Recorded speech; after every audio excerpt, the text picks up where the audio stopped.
Kama raia 500 hawako salama mpaka wanakufa, wataka kuniambia majukumu ya polisi hapo yametekelezwa ipasavyo? Na anayepaswa kuulizwa hapo ni nani? Kwa hiyo huyo ndio anatakiwa kwanza aitwe sasa ajieleze yeye huo wajibu wake aliutekeleza kiasi gani.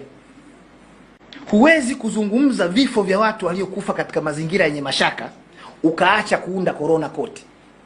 Mahakama ya uchunguzi haipo hapa. Ndio watu tulisema mwanzo kwamba jamani, sikilizeni, tusipotezeane muda, tuunde tume ya kijaji itakayo watuhumu watu in the first place.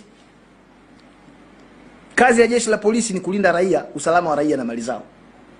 Sijaona hata mkuu wa chombo cha chochote cha dola kaitwa kwa jina kwenye hiyo tuba, sijaona. Lakini hata zile picha ambazo zilikuwa zinasambaa kwenye mitandao tumeambiwa ni za AI.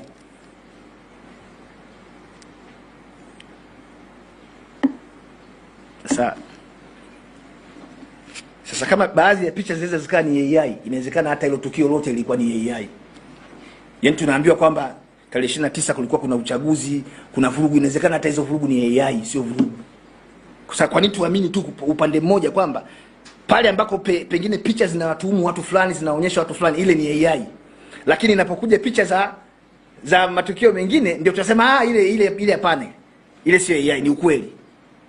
Moja kati ya vichocheo vya vurugu tumeambiwa ni kauli za vyama vya siasa. No reforms, no election. Oktoba tunatoka. Oktoba tunatiki.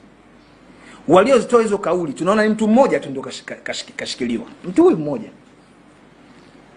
Na tunaambia vyombo vya dola wakati wote viko kazini. Kuna mtu asema anapoteza watu kule Bukoba.